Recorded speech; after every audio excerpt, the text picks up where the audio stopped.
मालदीव के राष्ट्रपति मोहम्मद मुइजू ने जब 2023 के चुनावी मंच से इंडिया आउट का नारा बुलंद किया था, तब किसी ने नहीं सोचा था कि 2 साल से भी कम समय में वही मुइजू प्रधानमंत्री नरेंद्र मोदी का माले एयरपोर्ट पर खुली बाहों से स्वागत करेंगे। जी हाँ, कभी भारत विरोधी रुख अपनाने वाले मुइजू अब भारत की ओर दोस्ती का हाथ बढ़ा चुके हैं।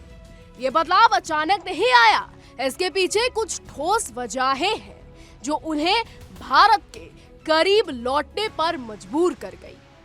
आज हम आपको मोहम्मद मुइजू की उन मजबूरियों के बारे में बताने वाले हैं जिनकी वजह से वो भारत की तरफ खिंचे चले आए। कोरोना महामारी। जी हाँ, कोरोना महामारी के बाद मालदीव की अर्थव्यवस्था अभी तक पटरी पर नहीं लौट सकी है। सितंबर 2024 तक विदेशी मुद्रा भंडार सिर्फ $440 मिलियन रह गया था, जो 1.5 महीने के आयात के लिए भी मुश्किल से काफी था।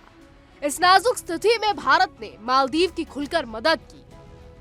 भारत ने $750 मिलियन की करेंसी स्वैप सुविधा दी और $100 मिलियन के ट्रेजरी बिल को रोल ओवर किया। यही नहीं, भारत अरबों रुपए की बुनियादी ढांचे से जुड़ी परियोजनाएं भी मालदीव में चला रहा है, जिनमें हनी मधु एयरपोर्ट और 4000 आवासीय इकाइयों का निर्माण प्रमुख है। अगस्त 2025 तक ये परियोजनाएं पूरी होने की उम्मीद है। आपको बता दें, मुइजू की भारत विरोधी नीति और चीन समर्थक झुकाव के बावजूद भारत ने अपने नेबरहुड फर्स्ट दृष्टिकोण को बरकरार रखा। नवंबर 2023 में किरण रिजिजू ने माले जाकर मुइजू के शपथ ग्रहण में भाग लिया। इसके बाद दिसंबर 2023 में यूएई में पीएम मोदी और मुइजू की मुलाकात हुई। अगस्त 2024 में विदेश मंत्री एस जयशंकर की माले यात्रा ने संबंधों में नया मोड़ लाया। इन उच्च स्तरीय संवादों के चलते दोनों देशों के बीच गलतफहमियां दूर हुई और संबंध फिर से पटरी पर लौटे।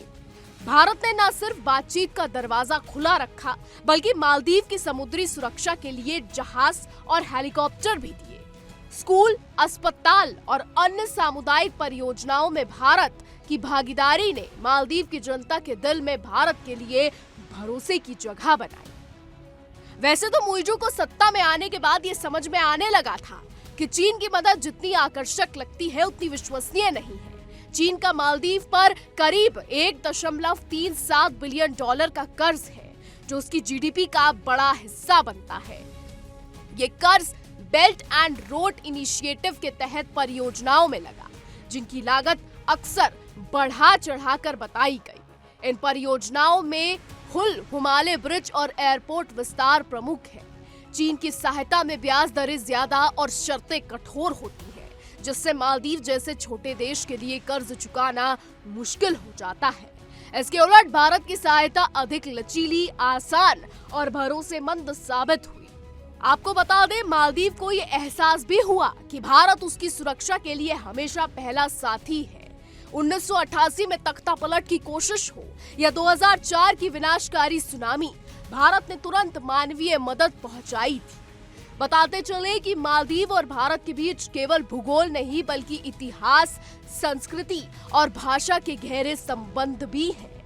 भले ही मुइजू ने शुरुआत में इन्हें नजरअंदाज किया हो, लेकिन सत्ता संभालने के बाद उन्हें इसकी अहमियत का अंदाजा हुआ। यही वजह है कि मुइजू ने प्रधानमंत्री मोदी को मालदीव की 60वीं स्वतंत्रता वर्षगांठ पर गेस्ट ऑफ ऑनर के रूप में आमंत्रित किया। जब पीएम मोदी माले पहुंचे तो खुद मुइजू समेत मालदीव के विदेश, रक्षा, वित्त और गृह मंत्री एयरपोर्ट पर स्वागत के लिए मौजूद थे। ये वही सरकार है जिसने 2 साल पहले भारत के खिलाफ कड़े तेवर दिखाए थे और अब पटरी पर वापस लौट रही है। फिलहाल हमारी आज की रिपोर्ट में बस इतना ही। देश और दुनिया की तमाम बड़ी खबरें जानने के लिए देखते रहिए इंडिया डेली।